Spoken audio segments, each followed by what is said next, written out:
1873. Massachusetts, the Cartwright twins, the case science refuses to study. In the autumn of 1873, two identical women walked into the Haverford Institute of Medicine, a newly established private facility in Massachusetts, seeking treatment for what they described as a disorder of the soul. Within 4 months, the fates of both Clara and Beatrice Cartwright would be sealed. One descended into a frantic rage, destroying furniture and screaming nonsensically until her voice was hoarse and she collapsed from exhaustion. The other was discovered in a state of absolute stillness, her wide, vacant eyes staring into an unseen distance, her body slowly fading like a candle about to be extinguished. The attending physician, Dr. Edwin Marrow, claimed their tragedy was due to the onset of a hereditary nervous prostration. But when a dedicated nurse and a curious journalist tried to uncover the truth, they discovered something that chilled them to the bone. Every medical record related to the sisters had been systematically altered, falsified, or had vanished in ways that suggested a deliberate cover-up, not mere negligence. Dr. Marrow himself left town abruptly shortly after the tragedy, leaving behind only pages of detailed experimental notes written in a complex system of symbols that no one could decipher. What those notes concealed about human experimentation would force the town's medical community to make a fateful choice: expose the truth and risk destroying public trust in modern medicine, or bury it forever to protect the Institute's reputation and their own careers. They chose silence, but silence has a way of rotting from within, and the truth about what happened to the Cartwright sisters has been festering in the shadows of New England medical history for nearly 150 years, waiting for someone brave enough to turn over the pages that were destined to be forgotten. To understand what drove two young, intelligent women to seek medical help that would ultimately lead them down a path of destruction in the most horrific ways, we need to go back to where it all began: a prosperous textile town on the banks of the Connecticut River, where the Cartwright family had built their empire on the whirring of machinery and the sweat of laborers, and where the dark secrets of the elite were carefully hidden behind the red brick walls of the factories. The Haverford Institute of Medicine was situated on a hill overlooking the town, its Gothic architecture both imposing and intimidating. It was promoted as the most advanced medical facility in the region, a symbol of the town's prosperity. But Nathaniel Cartwright, the sisters' father, sought out the institute for more than just its reputation. He had heard of Dr. Marrow's breakthrough methods, and he believed his wealth could buy peace for his suffering daughters, never knowing he was paying for something far more dangerous than the illness they carried. Healthy bodies for drug trials, brains for study, and sometimes, when the contribution was generous enough, living patients for what Dr. Marrow called advanced behavioral therapy. It all began quite reasonably. When poor, unclaimed patients died at the institute, their bodies were often used for anatomy classes. Dr. Edwin Marrow paid a handsome sum to the institute for each specimen preserved in good condition, a significant income that helped cover the institute's costs. But $20 per body became $50 when Marrow began requesting special cases, those with rare neurological disorders. He had perfected techniques for preserving brain tissue that he had learned from a controversial German scientist who had been expelled from Berlin for unethical experiments. Soon, Marrow was no longer just waiting for unfortunate patients to pass away. Those admitted with complex psychological symptoms, those without powerful families to ask questions, or those who were simply too frail to resist experimental treatment protocols, often never left Haverford. Their deaths were explained away as unforeseen complications, and medical records were skillfully adjusted to fit the narrative. In reality, their minds and bodies were serving Marrow's ambition, providing him with invaluable data that no laboratory could offer. Clara and Beatrice Cartwright, born on a clear June afternoon in 1845 amidst the rhythmic clatter of their family's looms, were identical twins who grew up in a world of wealth and heavy expectations. By 1873, both were 28 years old, possessing the slender build of upper-class women accustomed to a life of ease. They shared the same lustrous blonde hair and deep green eyes, but those eyes reflected two entirely different worlds. Clara's eyes were sharp and analytical, while Beatrice's were dreamy, as if gazing into some invisible realm. Clara, the elder sister by 12 minutes, had always been the more forceful and decisive. As a child, she was fascinated by her father's chemistry lab, tinkering with compounds with scientific precision. She had a sharp intellect and an iron will, never hesitating to confront anyone who stood in her way. Her anger, when it flared, was like an explosive chemical reaction, intense, hot, but always with a cold logic behind it. She approached problems the way her father approached business,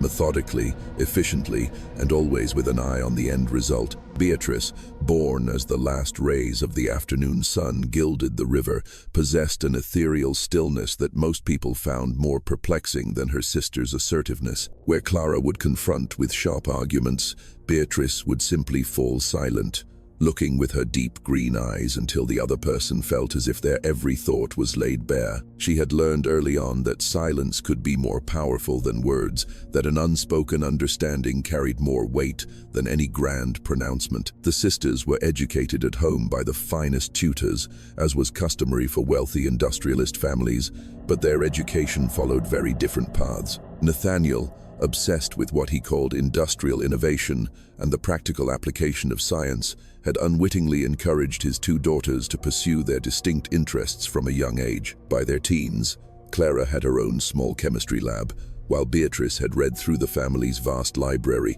especially books on psychology and philosophy. Though not as brutal as the Hendersons, the sisters grew up in an environment where human value was often measured by productivity. They had watched their father dismiss workers injured in the factory without a second thought, replacing them like broken parts in a giant machine. They had seen his indifference to poor working conditions as long as the production lines kept running. From childhood, Clara and Beatrice had learned to see the world through two different lenses, one of efficiency and logic, the other of empathy and emotion, two sides of the same coin forged in the industrial fire.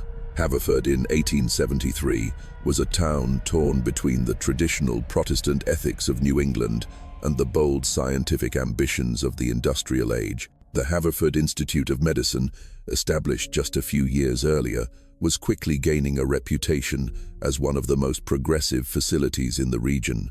Progressive in the sense that it was willing to experiment with therapies that conservative hospitals in Boston deemed too radical or unproven. The institute occupied a majestic Gothic building on Prospect Hill.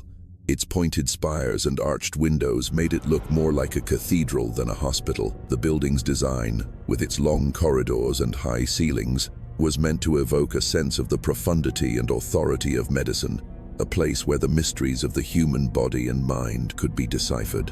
The marble-floored corridors and spacious patient rooms suggested that a serious, noble work of healing was underway, a work that sometimes required absolute privacy and discretion.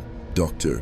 Edwin Marrow arrived in Haverford in the summer of 1872, carrying a glittering reputation from prestigious Boston hospitals and theories about neurology that he claimed could reshape the very nature of humanity. Marrow was a man in his late 32nd, slender in build, with dark, meticulously groomed hair and sharp brown eyes that seemed to analyze every detail they observed. His hands were long and steady, moving with the confidence of someone who believed he could fix the most complex of machines. Marrow's theories centered on the belief that emotions, memories, and even personality were not products of the soul or free will, but rather electrical impulses and chemical reactions in the brain. They could be measured, manipulated, and even reprogrammed through the use of neurostimulants and hypnotic therapy. He had written several essays for specialized journals, arguing that the human mind was essentially a complex biological apparatus that could be fine-tuned like a Swiss watch. Most controversially, Marrow believed that identical twins offered a golden opportunity to test his theories under perfect conditions. Since they shared the same biological structure, any differences in their responses to therapies could be attributed directly to his interventions, not to genetic variables. One could serve as the baseline, while the other received the enhanced therapy, providing irrefutable proof of the power of his methods. These theories had made Marrow a divisive figure in Boston's medical circles. Older colleagues viewed his ideas as dangerous, arrogant, and potentially unethical. But in Haverford, where the board of directors, composed of industrialists hungry for innovation, Marrow found an ideal environment. The Haverford Institute of Medicine offered him the position of head of neurology, along with a state-of-the-art laboratory and a generous budget for clinical research. What the Institute's board didn't know, or deliberately chose not to know, was that Marrow had been forced to leave his previous position in Boston after serious allegations emerged. It was rumored that he had conducted unauthorized hypnotic and chemical therapies on patients at a psychiatric asylum with catastrophic results. Although nothing was proven in court, whispers of several suspicious deaths followed him. The Boston medical community had skillfully pushed him out, wanting to avoid a scandal that could tarnish the reputation of the city's long-established medical institutions. The first sign that something was deeply wrong at the Cartwright mansion appeared on a damp September morning in 1873. Beatrice Cartwright was found by a maid in the family library, just as the first rays of sunlight pierced the thick fog enveloping the river. She was standing in the middle of the room, wearing only a thin nightgown, despite the early morning chill. Her porcelain skin was pale. Her hands hung limply at her sides, but her fingertips were stained with black ink, the thick kind used for her father's accounting ledgers, still wet enough to drip onto the expensive Persian rug. In her hand, she tightly clutched a quill pen, its nib broken, and clinging to it were several strands of deep red thread from her mother's favorite spool. Shallow scratches covered her forearms, as if she had raked her nails over a rough surface in a delirium. Her green eyes, usually so gentle and dreamy, now stared straight ahead with a frightening emptiness, suggesting she was not entirely present in the room. Nathaniel Cartwright, awakened by the maid's terrified shriek, found his daughter standing motionless, trembling slightly, as if an invisible cold wind were blowing through her. When asked what she was doing and why she was there, Beatrice could only whisper one phrase, over and over, in a distant, soulless voice. The puppet strings have been cut. The puppet strings have been cut. The puppet strings have been cut. Clara, awakened by the commotion, ran downstairs and found her twin sister in this bizarre state. For the first time in her life, Clara felt a profound unease at her sister's actions. They had shared every secret, but Beatrice's current state suggested a psychological fracture that went far beyond ordinary grief. It didn't take long for Clara to find the source of the chaos. In their father's study, a strange and disturbing scene was laid out before her. 3 large porcelain dolls, their mother's prized collection, had been taken from their glass cabinet.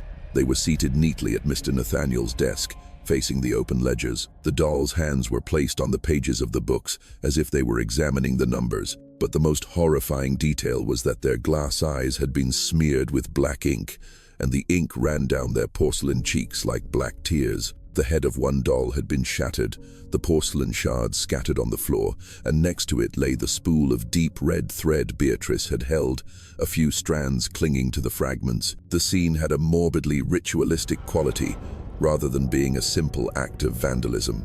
These were the dolls their mother had loved most, mementos that both sisters had cherished. All 3 dolls had been deliberately damaged. The porcelain glaze on their faces was scratched and cracked, done with a sick meticulousness. The black ink had been carefully applied to their eyes, without smudging, suggesting the act was methodical, not frenzied. Each doll had been disfigured while the others watched, awaiting their turn.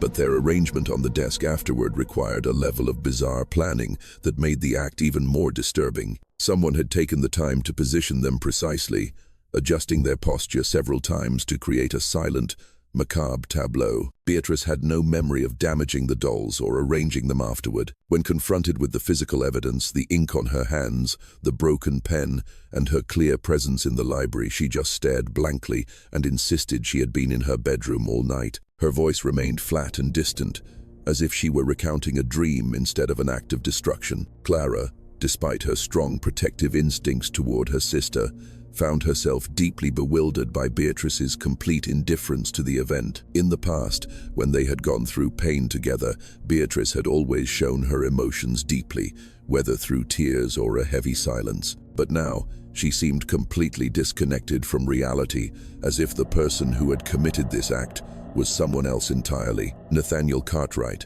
more concerned with maintaining the family's perfect facade and avoiding gossip in high society than with understanding the root cause of his daughter's behavior, made a decision that would seal both their fates.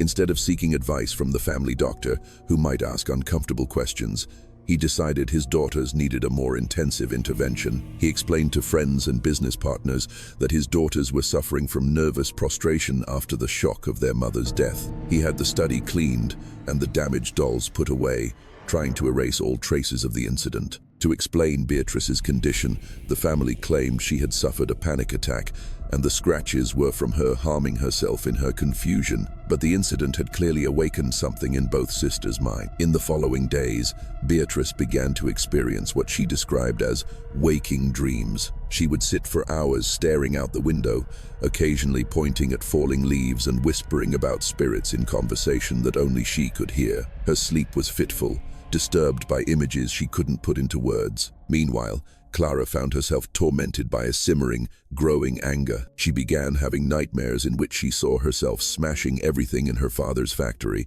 feeling a sense of satisfaction as the machinery ground to a halt and silence fell. The dreams were so realistic that she often woke up with her hands clenched, her nails digging into her palms until they drew blood. More disturbingly, Clara began to feel a strange impulse, a desire to disrupt the order her family had built. The desire started as an intellectual curiosity about chaos. What would happen if a chemical formula was slightly altered? Could a small reaction cause a large explosion?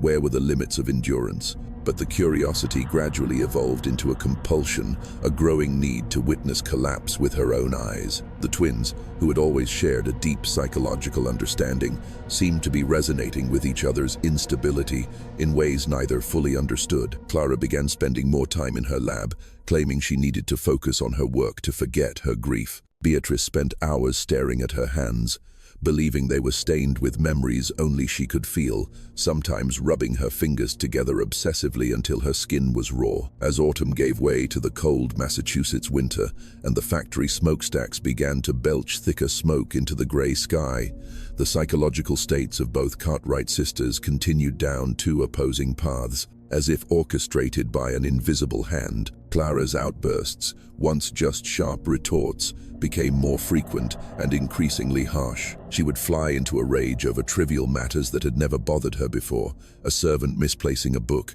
a gardener pruning a rosebush incorrectly, even the steady ticking of the grandfather clock in the main hall.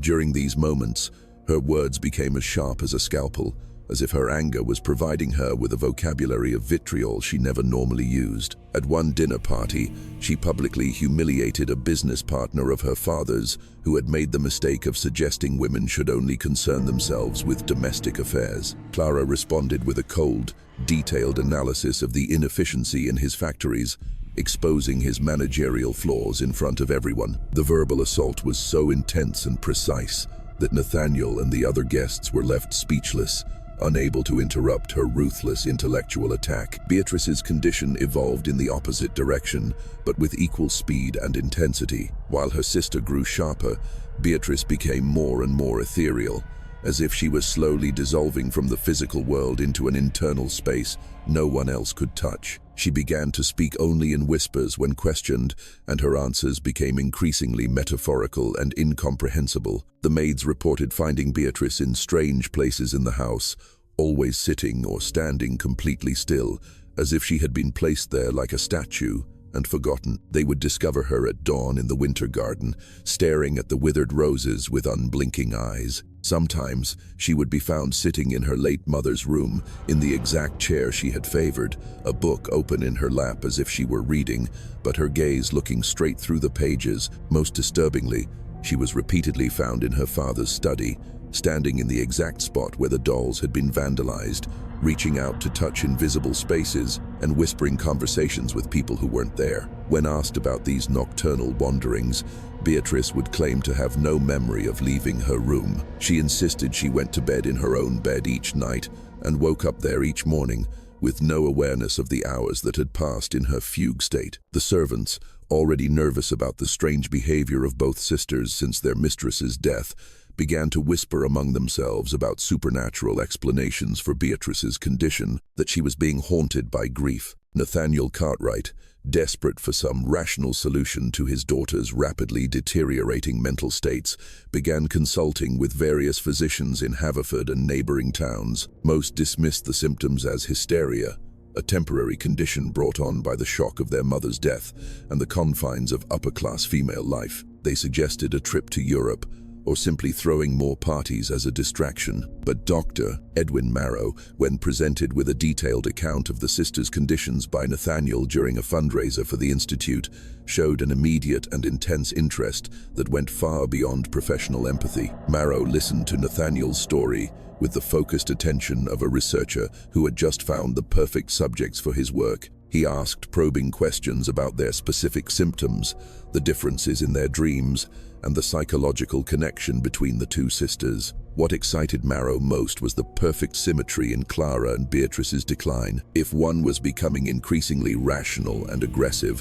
while the other was sinking deeper into an internal world of emotion, they represented a natural experiment on the two extremes of the human mind. This could provide invaluable data on the biological basis of personality. The fact that they were identical twins made them priceless from a research perspective. Any differences in their responses to his therapy could be attributed directly to psychological factors and his interventions, not to physical variations. They were the fertile ground where he could plant and prove his most audacious theories. Marrow arranged a visit to the Cartwright mansion on a chilly October afternoon, ostensibly to examine the sisters and offer medical advice that might help them recover from their emotional trauma. The carriage ride from the Institute took less than an hour, passing along the cobblestone roads leading to the town's wealthiest district. The mansion itself, when Marrow first saw it through the carriage window, looked like a fortress of wealth. The large brick building was surrounded by perfectly manicured lawns, its order and beauty a testament to the Cartwright family's power. What Marrow found when he actually examined the sisters exceeded even his most ambitious expectations. Here were two identical subjects, exhibiting perfectly opposite psychological symptoms, with a clear cause of emotional shock, but no family history of similar pathologies that could complicate the diagnostic picture. During the examination, which lasted nearly 4 hours, he took detailed notes on their reactions. He tested Clara's reflexes, noting the tension in her muscles. He spoke with Beatrice, analyzing every metaphor in her speech. He asked increasingly probing questions about their mental states, their dreams, their fears and memories, especially about the bond between them. More importantly, his trained eye noticed something that Nathaniel Cartwright, in his grief and drunken stupors, had completely missed. Both sisters showed subtle but unmistakable signs of using a laudanum-based sedative, something sometimes prescribed by doctors for female anxiety, but which could cause severe mood changes with long-term use. Beatrice's pupils were slightly dilated, and her responses were unnaturally slow. Clara, in contrast, had an almost excessive alertness, her hand trembling slightly as she held a teacup, suggesting she might have been using some kind of stimulant from her lab to counteract fatigue. Most tellingly, both complained of mild headaches and changes in appetite. When Marrow questioned them carefully about their daily routines and any medications they might have been taking, he discovered that the family doctor had prescribed the same calming tonic for both of them after their mother's death. Clara admitted she had stopped taking it because it made her feel foggy, while Beatrice had continued to take it regularly. This discovery led Marrow to an exhilarating realization. Someone, whether intentionally or not, had already begun a preliminary experiment for him. One had been given a sedative, the other had not. One had turned to a stimulant, the other had not. The divergence in their psychology was not just due to grief, but was being amplified by chemicals. The sisters had been partially prepared for the kind of research Marrow had always dreamed of. The combination of sedatives and stimulants, however accidental, had created a perfect stage for his theories, while the sisters still believed their symptoms were entirely a natural result of grief. This presented an opportunity that the ambitious doctor could not pass up. The sisters were partially prepared for the kind of behavioral research Marrow had always dreamed of conducting. Their minds had become more malleable due to chemical influence. Their personalities were beginning to diverge along predictable lines, and their father was desperate enough to try any therapy that might bring peace to his family. All that remained was to convince Nathaniel Cartwright that the Haverford Institute of Medicine offered the only hope for his daughter's recovery. Dr. Marrow made his formal proposal to Nathaniel Cartwright on a cold November evening as they sat in the opulent drawing room of the mansion while the wind howled through the bare branches outside. The room, with its polished mahogany furniture and ancestral portraits on the walls, smelled of brandy and loneliness. Through the large window, they could see the gaslights of the town flickering in the darkness, creating a desolate backdrop for their conversation. His daughters, Marrow explained in his most professional and empathetic tone, were exhibiting symptoms that made them ideal candidates for a groundbreaking therapeutic program he had been developing for over a year. Their condition, while certainly disturbing, was actually a rare opportunity from a scientific perspective. It allowed for the study of the different ways the human mind reacts to the same shock under controlled conditions. With the proper treatment at the Haverford Institute, using the most advanced neurological techniques available, Marrow believed he could not only heal their psychological wounds but also contribute invaluable knowledge to the rapidly growing field of mental science. Clara and Beatrice would be helping to advance human understanding in ways that could benefit countless others in the future. The therapeutic protocol, Marrow explained with the confidence of someone who had planned every detail, would involve the careful administration of chemical and hypnotic therapies, combined with detailed observation and documentation of their responses.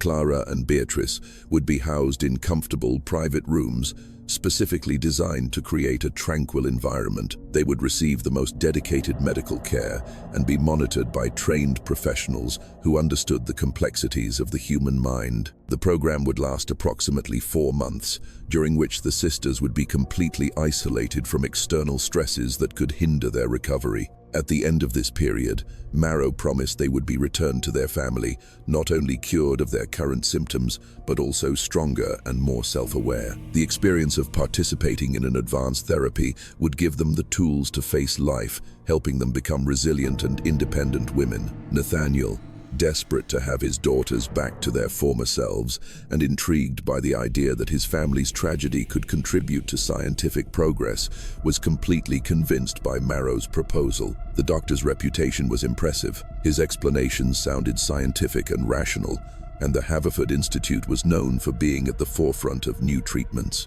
Moreover, Marrow's explanation that the sisters' identical nature made them invaluable for research appealed to Nathaniel's pride in the Cartwright lineage. Any differences in their responses could be attributed to the therapy itself. The Cartwright sisters would not only be healed, but would also contribute to the legacy of medicine, something greater than personal pain. What Nathaniel didn't know, and what Marrow had no intention of revealing, was that the doctor had seen through to the nature of the sisters' condition and had no interest in healing them. His real goal was to discover how far he could shape the human mind in 2 opposite directions, using systematic chemical and psychological manipulation. Clara and Beatrice represented the perfect test subjects for the most ambitious experiment of his career. Marrow had spent months developing a research protocol that would transform the 2 sisters into living examples of the extremes of the human mind. Clara, with her natural sharp intellect and strong will, would receive carefully calibrated therapies designed to eliminate empathy and moral barriers, while amplifying her assertiveness and cold logic. Beatrice, with her increasing sensitivity and introspection, would be given therapies intended to create complete psychological passivity, suggestibility, and dependence on external guidance. The goal was not medical treatment, but the creation of 2 human beings who represented perfect opposites on the cognitive spectrum. One, the embodiment of pure reason, capable of making decisions without the interference of emotion. The other, the embodiment of pure emotion, incapable of self-protection or independent thought. If successful, the experiment would prove Marrow's theories on the biological basis of personality and provide him with research data that would establish his reputation as the foremost expert in mental science. The 2 sisters arrived at the Haverford Institute of Medicine on a bleak December morning, accompanied by their father and a maid. The ride from the mansion was short, but the silence in the carriage was heavy. By the time they reached the institute, both Clara and Beatrice looked tired and somewhat lost. The Gothic building of the Haverford Institute was designed to impress with its solemnity and reliability. Its stained glass windows and high-ceilinged corridors evoked a sense of a sanctuary where science and healing merged. The institute's reputation for pioneering neurological treatments promised that patients would receive the best care, second to none. Private rooms on the second floor of the West Wing had been specially designed for long-term patient observation, with features that allowed medical staff to monitor them without disturbing their privacy. Clara was assigned to room 212, a bright room overlooking the institute's garden. Beatrice received room 214, identical in layout, but with a window facing the dense forest behind. Dr. Marrow's office occupied room 213, conveniently located between his two research subjects, where he could supervise both of them at all times. From the moment the sisters entered their rooms, Marrow began implementing strict protocols. He explained to them and their father that for the therapy to be maximally effective, they needed to be completely isolated from each other. Interaction between them, he argued, could create emotional interference, hindering the individual treatment process. Separation was necessary for success, Marrow insisted, and any contact between Clara and Beatrice in the coming months could undo the progress that had been made. Their meals would be prepared separately according to personalized menus. Their daily schedules would be carefully structured to meet their specific therapeutic needs, and their access to visitors, reading materials, and even information about each other would be tightly controlled to prevent negative influences from complicating their recovery. Nathaniel Cartwright, reassured by Marrow's professional demeanor and detailed explanations, agreed to all restrictions without question. He left his two daughters in what he believed were the best hands, promising to return in 4 months to take them home, fully recovered. As his carriage rolled away from the Institute's grounds, Clara and Beatrice Cartwright began their final journey into a hell disguised as medical therapy. Within the first few weeks of treatment at the Haverford Institute, the divergence between Clara and Beatrice became so pronounced that even the most inexperienced nurses could see something unusual was happening in rooms 212 and 214. The transformation was too rapid and too extreme to be explained by any conventional therapy. Yet, Dr. Marrow's daily reports to the board of directors described only steady progress toward psychological balance for both patients. Clara's angry outbursts, which had been merely sharp words at home, escalated into destructive behavior. During therapy sessions, she would argue with doctors with such cold, harsh logic that they were left flustered. She tore apart books she deemed tedious and once smashed a tea set because it interrupted her train of thought. Her already formidable willpower seemed to be amplified, as if the therapies were sharpening her intellect along with her impatience. Her speech became concise, precise, and often brutally analytical. She would describe complex plans to reorganize the entire institute's operations, pointing out weaknesses in management and personnel with the cool interest of a strategist studying a map. Most disturbingly, Clara began to claim she could see the logic behind others' emotions. She would stare at nurses and staff, then point out their exact fears or hidden motives as if she were reading an analytical report on them. These observations were often frighteningly accurate. She correctly identified a nurse's financial worries, a young doctor's ambition for promotion, and the hidden grief of an old gatekeeper. Despite having no way of knowing this information, she analyzed it coolly. Beatrice's transformation moved in the opposite direction, with equal speed and intensity. Within days of starting treatment, she became completely compliant with any instruction, no matter how absurd. When doctors asked her to sit motionless for hours for observation or to copy nonsensical passages, she would comply immediately and without any emotional reaction. Her speech slowed to a barely audible whisper, and the content of her conversations became increasingly vague, filled with poetic but meaningless imagery. She would answer questions about her condition by describing the color of an emotion or the sound of a memory, all delivered in a flat, ethereal tone. Most unsettling to the nurses was Beatrice's habit of looking directly into people's eyes with an unblinking gaze that seemed to look through them rather than at them. Unlike her sister's analytical stare, Beatrice's expression was completely vacant, as if the person behind her eyes had dissolved, leaving only a beautiful body that could respond to external stimuli but could not generate independent thought or emotion. Dr. Marrow documented every detail of their deterioration with the precision of a scientist. His daily notes,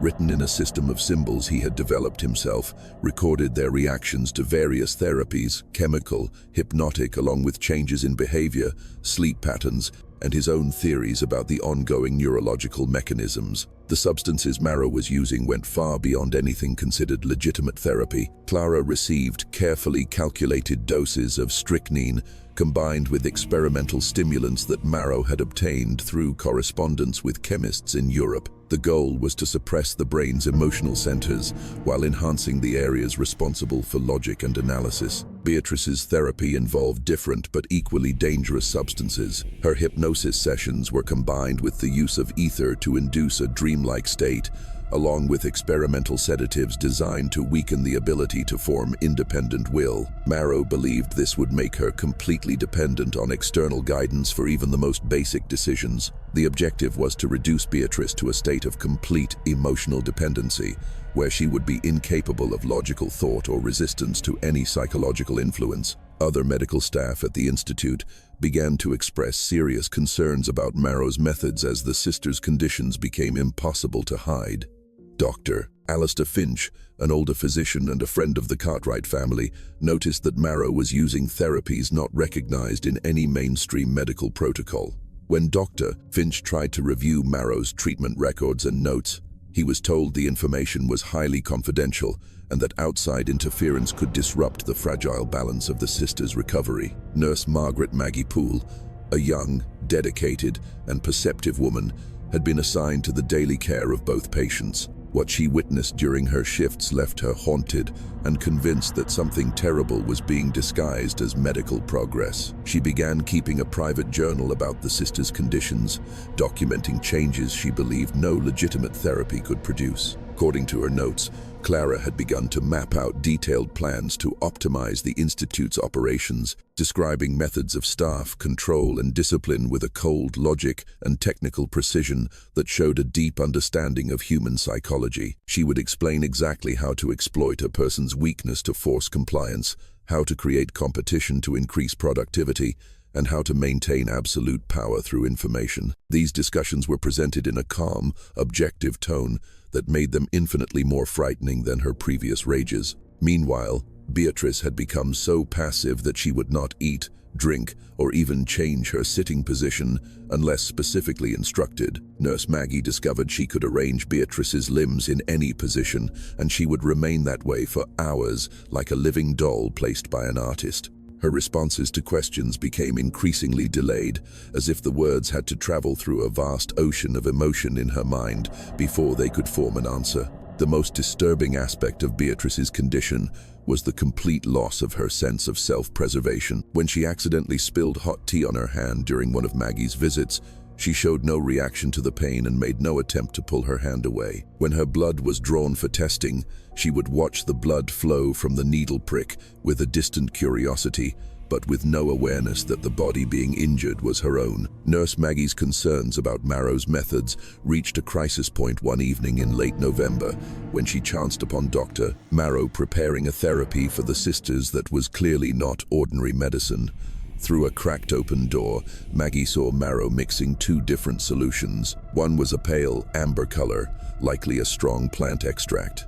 The other was clear, but when Marrow added a drop of another liquid, it fizzed slightly. When Maggie confronted Marrow directly about these observations the next day, asking about the nature of the new tonics, Marrow simply smiled and claimed his methods were based on advanced neurological research from France and Germany, things American medicine was too conservative to accept. The therapies might seem unorthodox, he explained, but they were producing breakthrough results that would completely change how we understand the human mind. Maggie's suspicions deepened when she was cleaning Marrow's office and found scraps of correspondence with doctors in Europe who were notorious for research that violated basic medical ethics. The letters, written in French and German, seemed to describe in detail the progress of the C, B subjects, and mentioned publishing a paper on what they euphemistically called deliberate psychological disassociation. Just as Maggie was gathering the courage to share her concerns with Dr. Finch and possibly the journalist Samuel Reed,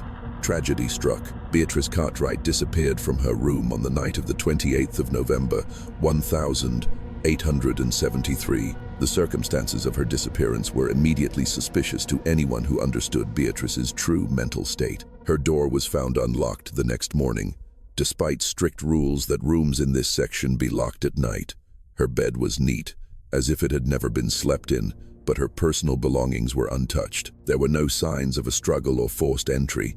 Most puzzling of all, Beatrice had left the institute when she had been completely incapable of walking or acting independently for weeks. Dr. Marrow's explanation for the disappearance raised more questions than it answered.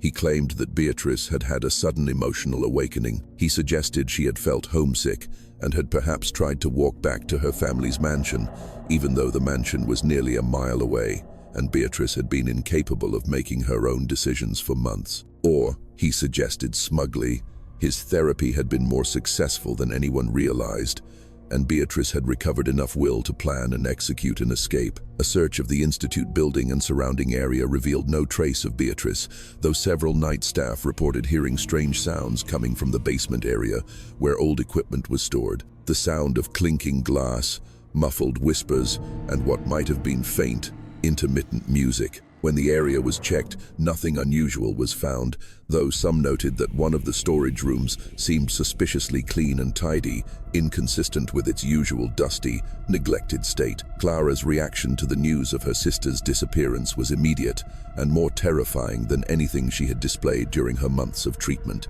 When told that Beatrice was missing, she fell into a cold silence that lasted for nearly an hour. She just sat on her bed, staring at the wall, her eyes unblinking, her mind seeming to calculate something at a phenomenal speed. Then, suddenly, she began to speak, not screaming, but a cold, logical monologue that lasted for hours. She analyzed every possible scenario that could have befallen Beatrice, laid out detailed plans to search for her, and made scalpel-sharp accusations against every staff member in the institute, pointing out their flaws and motives with terrifying clarity.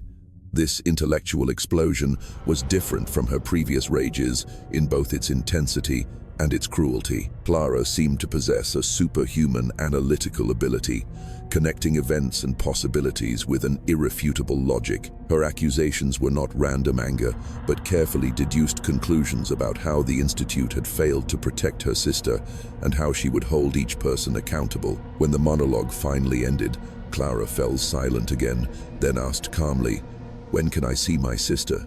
Her voice was perfectly normal, as if the hours of cold analysis had never happened. The rapid transition between extreme intellectual intensity and apparent calm convinced Maggie that Clara was not recovering, but had been deliberately transformed into something beyond human. The truth about Beatrice's disappearance was revealed that very night, when Nurse Maggie, unable to sleep, made a decision that would haunt her for the rest of her life. Driven by her suspicions and the strange noises she had also heard, she took an oil lamp and went down to the basement herself. She noticed a sweet, chemical smell, like ether, coming from the suspiciously clean storage room.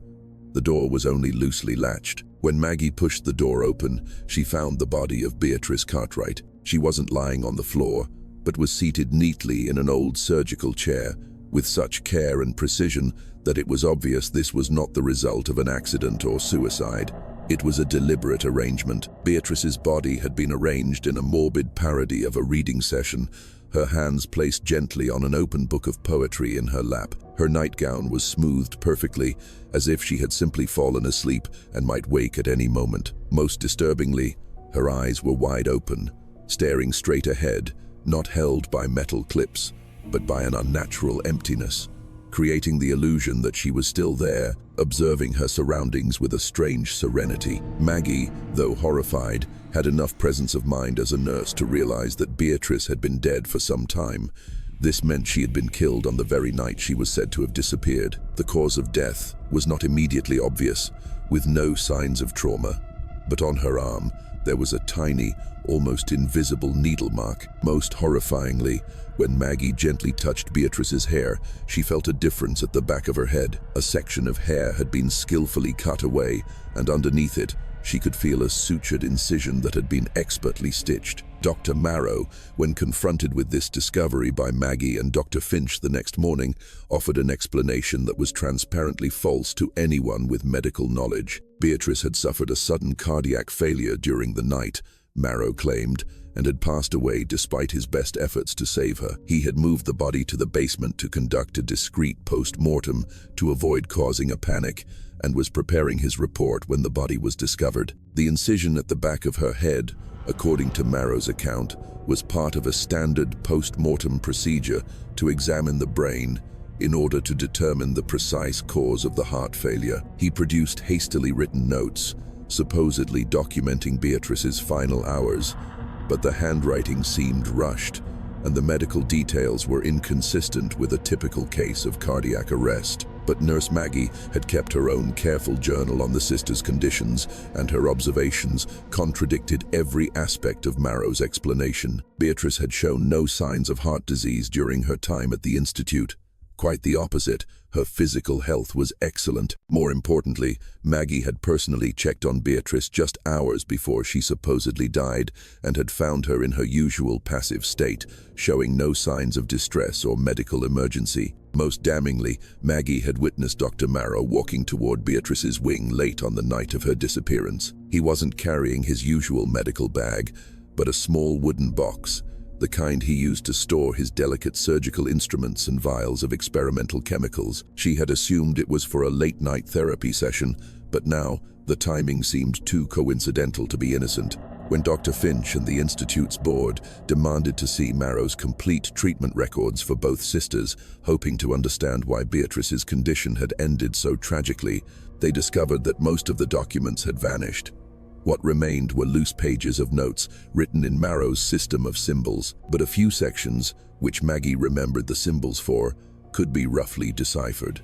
They painted a picture of systematic psychological manipulation disguised as therapy, references to personality shaping through neurological intervention and exploring the limits of mental plasticity, suggested experiments that went far beyond any accepted form of treatment. Detailed charts tracked the sisters' responses to hypnotic therapies and various chemical substances, with notes about increasing stimulation or minimizing will to push their psychological states to two predetermined, opposing poles. Most chilling were Marrow's theoretical writings on the possibility of creating perfect prototypes of human mental types through careful manipulation of the brain. He had clearly viewed Clara and Beatrice not as patients to be healed, but as research subjects to be molded until they achieved the psychological characteristics he wanted to prove. Clara's final breakdown began when Maggie, with Dr. Finch's permission, informed her of Beatrice's death. Maggie had insisted on delivering the news herself, not allowing Marrow the chance to manipulate Clara's reaction. Clara's initial reaction was complete silence. She stared at her own hands for nearly an hour without speaking or moving,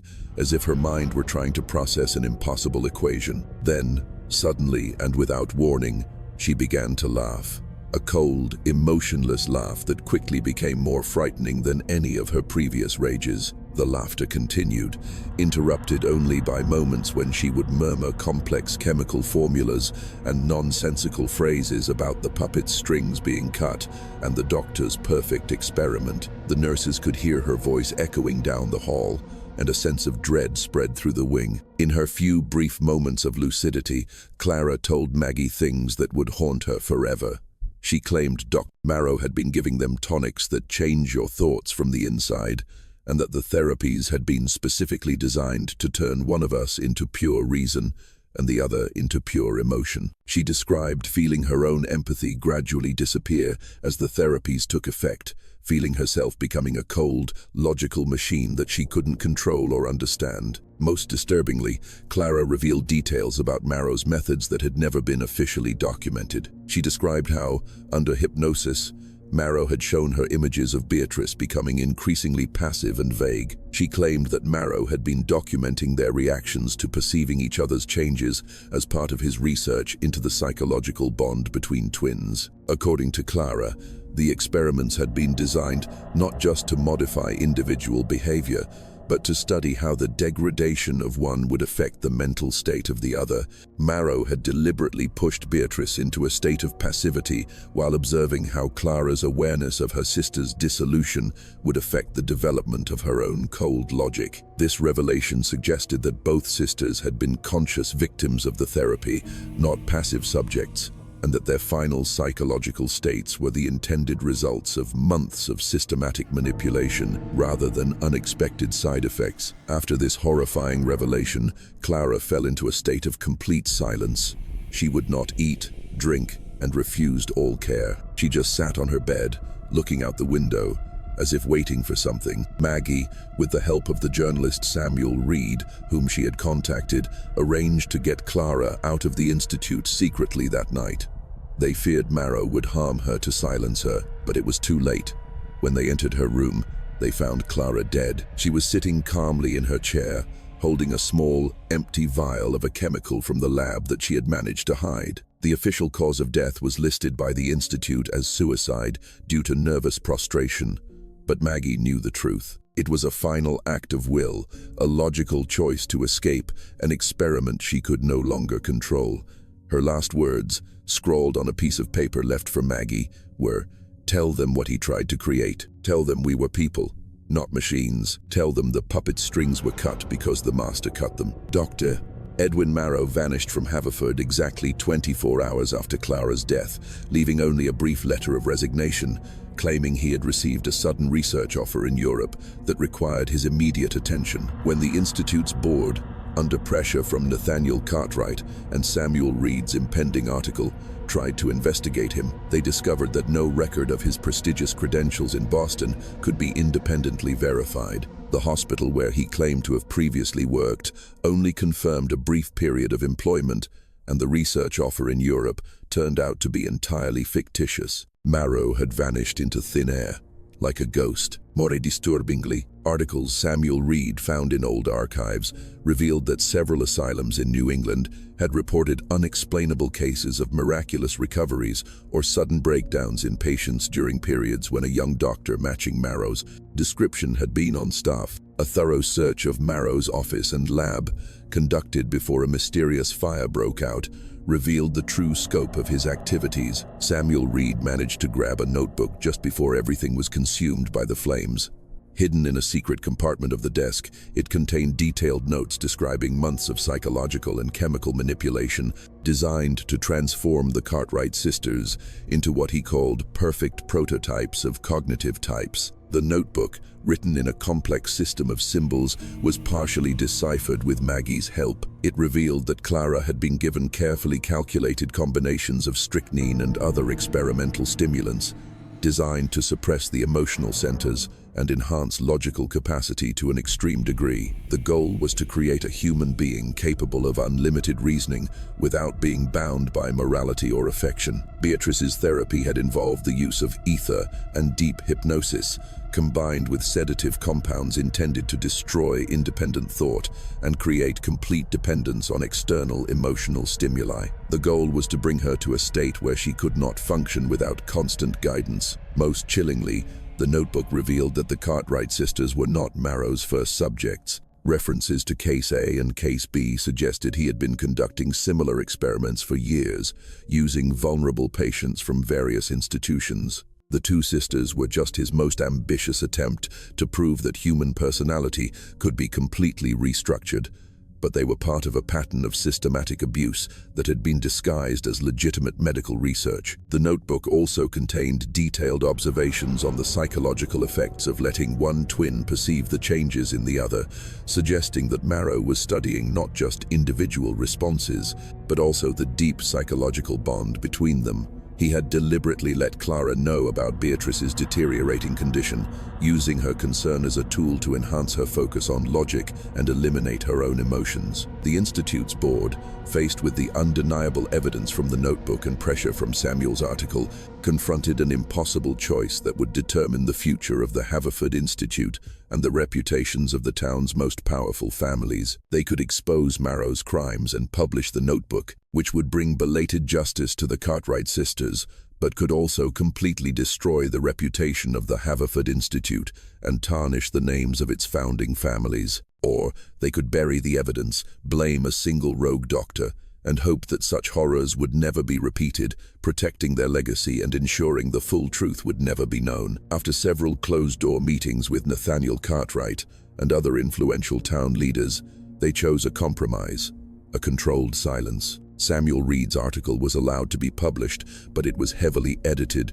focusing only on the abuse of authority by a single doctor and avoiding any mention of the Institute's complicity. Marrow's notebook was declared to have been completely destroyed in the fire. The basement room where Beatrice's body was discovered was permanently sealed, with official records stating that structural damage made it unsafe. Staff members who had witnessed aspects of the experiment were required to sign non-disclosure agreements, promising never to discuss what they had observed, with violations punishable by termination and lawsuits from the powerful Cartwright family. Nurse Maggie Poole refused to sign and left Haverford immediately, taking her painful memories and her own copy of her notes with her. She moved out west, hoping to leave the past behind. Nathaniel Cartwright, tormented by guilt, withdrew from society, living out the rest of his life in solitude and regret.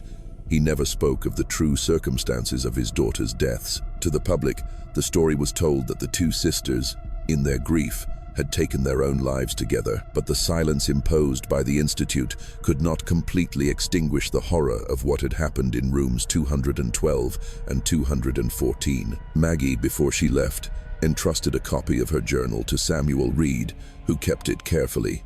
Dr. Finch, haunted by his failure to protect his friend's daughters, wrote coded notes about the case in his medical journals, which were discovered years after his death. And the whispers of the staff created a dark legend, a story told in the shadows about the twin sisters and the doctor who tried to play God. The workers who cleaned up after the fire whispered to each other about the strange instruments and acrid-smelling chemical vials they found in the ashes of the lab. The nurses who had cared for Clara and Beatrice told their families about the frightening transformation of the two sisters, one becoming as cold as a machine, the other dissolving like smoke. Over the years, these whispers would occasionally surface in the clubs of the New England elite, always quickly suppressed, but never entirely forgotten. The case of the Cartwright sisters became a cautionary tale, shared quietly among doctors concerned with the ethical boundaries of medicine. A reminder of what can happen when scientific ambition is not tempered by compassion. The story took on more layers of complexity as former Institute staff shared fragments of information with others. Each telling added new details or emphasized different aspects of the case until it became difficult to separate verified facts from speculation and legend. Some versions focused on Marrow's hypnotic methods, others on the sisters' psychological decline, and still others on the institutional cover-up that prevented justice from being served. By the early 20th century, the case had become part of the informal oral history of New England medicine, referenced in private conversations whenever doctors discussed the importance of ethical oversight and the dangers of unregulated human experimentation. Hospitals began to develop stricter protocols for approving new treatments, though these changes were implemented quietly without explicit reference to the Cartwright case. Today, nearly 150 years after Clara and Beatrice Cartwright died, the Haverford Institute no longer exists. The old Gothic building has been converted into part of a private university. The building where they suffered and died continues to be a place of learning, though the rooms on the second floor of the West Wing, where they spent their final months, have been converted into storage offices that few are permitted to enter. Maggie Poole's journal and Samuel Reed's notes are believed to still exist, stored away somewhere, a collection of fragments of a terrible truth, waiting for a researcher brave enough to piece them together. The few historians who have tried to trace the case report that many crucial documents seem to have been burned in the fire or lost mysteriously, leaving only fragments that raise more questions than answers. The basement room where Beatrice's body was discovered has never been reopened. Despite numerous renovation projects that have updated other parts of the building, construction workers who have worked in adjacent areas report strange sounds coming from the sealed-off section. The sound of tinkling glass, muffled whispers that could be from old ventilation systems, and occasionally, some have heard faint, sad music echoing through the walls. Security guards who work the night shift in the old institute building have reported unusual incidents that they are instructed not to discuss with anyone outside the university administration. Doors found ajar despite being locked the previous evening. Lights in the old corridors turning on and off in patterns that don't correspond to any electrical system. Most disturbingly are the reports from students and faculty who claim to have seen figures in the corridors of the West Wing during late-night study sessions. Two identical women in 19th century dress, one gliding past with a determined air, the other seeming to float with an infinite sadness. They only appear fleetingly in peripheral vision but vanish when observed directly. These sightings are always dismissed as stress-induced hallucinations, but they occur with enough frequency that many now avoid working alone in that part of the building after dark. The Cartwright family mansion still stands, though it has changed owners several times since Nathaniel passed away in solitude. The current owners, a law firm, are unaware of the connection between their property and the tragedy at the Haverford Institute. The plot of land where the sisters' graves once were has been sold and built over, with no trace remaining. Local historians have occasionally tried to research the Cartwright family, but they consistently run into obstacles that suggest someone is still trying to keep certain information from becoming public. Business records from the 1872nd are suspiciously missing. Local newspaper archives have strange gaps. Family documents that could shed light on the case appear to have been systematically removed from libraries and historical societies. The most persistent researcher, Professor Evelyn Reed, the granddaughter of the journalist Samuel Reed, has spent her career trying to piece together the full story of the Cartwright sisters using the notes her grandfather left her. In her 2022 book, she noted that the level of information suppression suggests the complicity of multiple powerful families, a silence that has been maintained for generations. This implies that whatever happened to Clara and Beatrice Cartwright was significant enough that the descendants of those in power still consider it worth hiding. What do you think of this story?